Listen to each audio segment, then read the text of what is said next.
Apakah Singapura lebih luas dari Indonesia? Tentu tidak. Jangankan Indonesia, sebenarnya luas Singapura itu cuma beda tipis dari DKI Jakarta. Singapura 721,5 km persegi, nah DKI Jakarta 661,52 km persegi. Wih, mungil banget kan? Tapi yang jadi pertanyaan penting, kenapa sih kapal raksasa dari seluruh dunia rata-rata masih lebih milih parkir di Singapura dibanding di Indonesia? Aneh bukan? Kenapa pelabuhan Singapura bisa ngalahin negara-negara besar seperti Rusia, Amerika Serikat, Kanada, Tiongkok, Brasil, ataupun Australia sebagai salah satu pelabuhan tersibuk di dunia sejak 1982? Kenapa Indonesia sendiri sebagai negara yang posisinya lebih strategis belum bisa ngalahin Singapura? Oh no! Nah, ditanya BUMN Info kali ini, kita akan coba kupas. Dan gimana sih sebenarnya cara BUMN buat ngalahin dominasi jalur laut Singapura?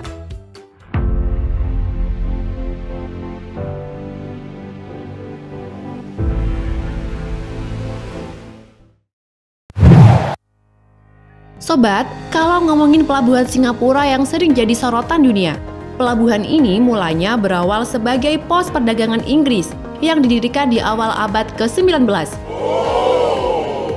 Sampai sekarang, ribuan kapal menurunkan jangkar di pelabuhan ini yang menghubungkan pelabuhan ke lebih dari 600 pelabuhan lain di 123 negara dan tersebar di 6 benua.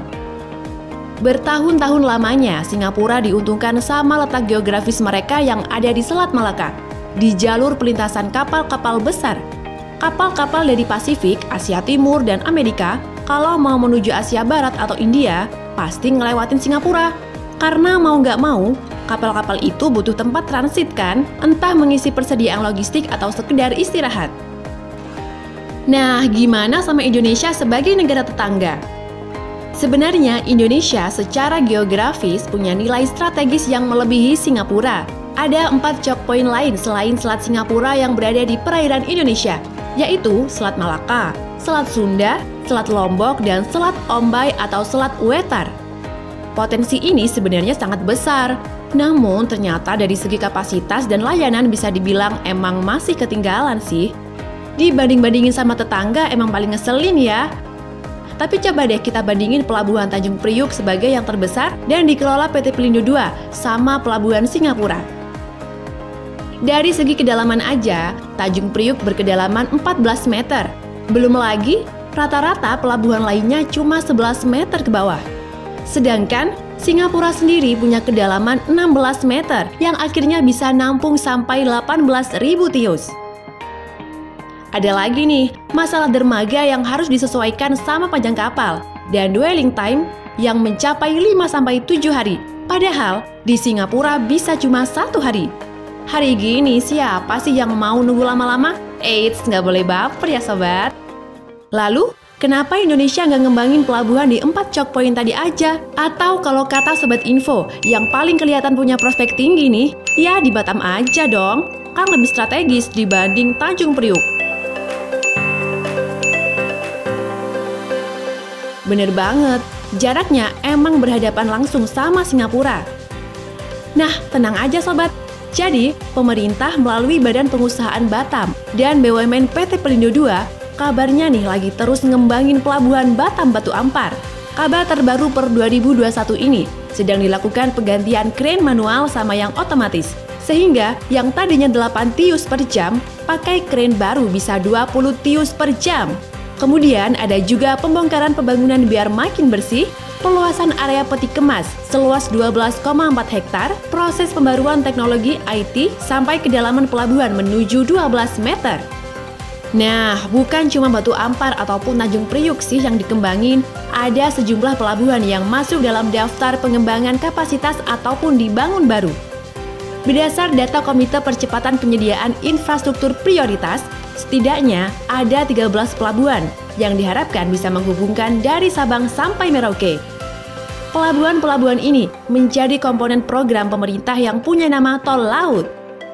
Nah, di antaranya yang terlihat jadi unggulan, yaitu Pelabuhan Patimban Jawa Barat dan Kijing Kalimantan Barat. Target keduanya punya kedalaman 16 meter, sehingga jadi setara sama Pelabuhan Singapura.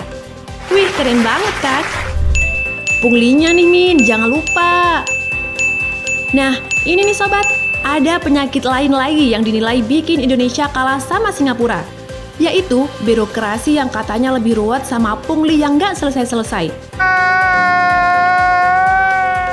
Pola logistik di Indonesia emang perlu diakui lebih bersegmen dan nggak bisa disamain sama Singapura. Hal ini berimbas pada memburuknya keseluruhan sistem logistik.